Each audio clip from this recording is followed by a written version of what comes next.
એક મહેશભાઈ પટેલ છે માયામીના, આપણા પ્રહલાદજી તેના ભાઈ થાય. એની વિશેષતા કોકે વાત કરી હતી જે મોહન સાહેબને ખૂબ ગમી ગઈ, કે નાનામાં નાનો બાળક હોય ને એને નમીન પગે લાગે છે. જે મોહન સાહેબ હંમેશા કહે છે કે આપણે એકબીજાને પગે લાગીએ, ચરણ રજ માથે લઈએ.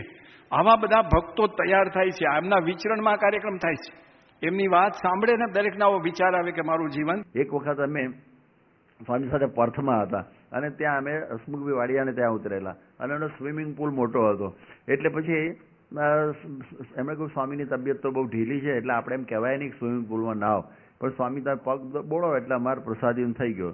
સ્વામી કે લાવો ને હરિકૃષ્ણ મહારાજને નવરાવીએ. એ તો કે બાપા કે રોજ નાય છે, એ તો રોજ અહીં નવરાવે છે સંતો.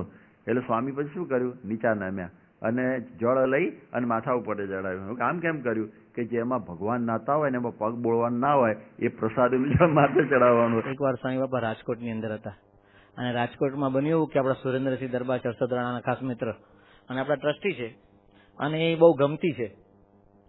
એટલે બન્યું એવું કે સ્વામી થોડા દિવસ પહેલા જ સુરતથી ડુમ્મસથી ત્યાં આગળ અમદાવાદ આ હેલિકોપ્ટરની અંદર ગયેલા. 5 સંતો સ્વામી સાથે અમે ત્યાં પહોંચેલા અને એને રિપોર્ટમાં વાંચેલું કે સ્વામી બાપા હેલિકોપ્ટરમાં આવ્યા ત્યાં આગળ. એટલે એમને પછી એમ સ્વામી સાથે બહુ આમ સાહજિક આમ કે ને આમ ગમત કરે છે.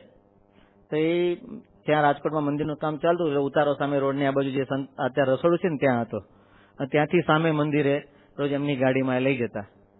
તો સ્વામી ગાડીમાં બેઠા ને પછી સુરેન્દ્રસિંહે પ્રશ્ન પૂછ્યો, બાપા એમ સાંભળ્યું તમને છે ને મોટર ચલાવતા આવડે છે, કટારો ચલાવતા આવડે છે, સાયકલ ચલાવતા આવડે છે, પણ તમને હેલિકોપ્ટર ચલાવતા આવડે છે કે?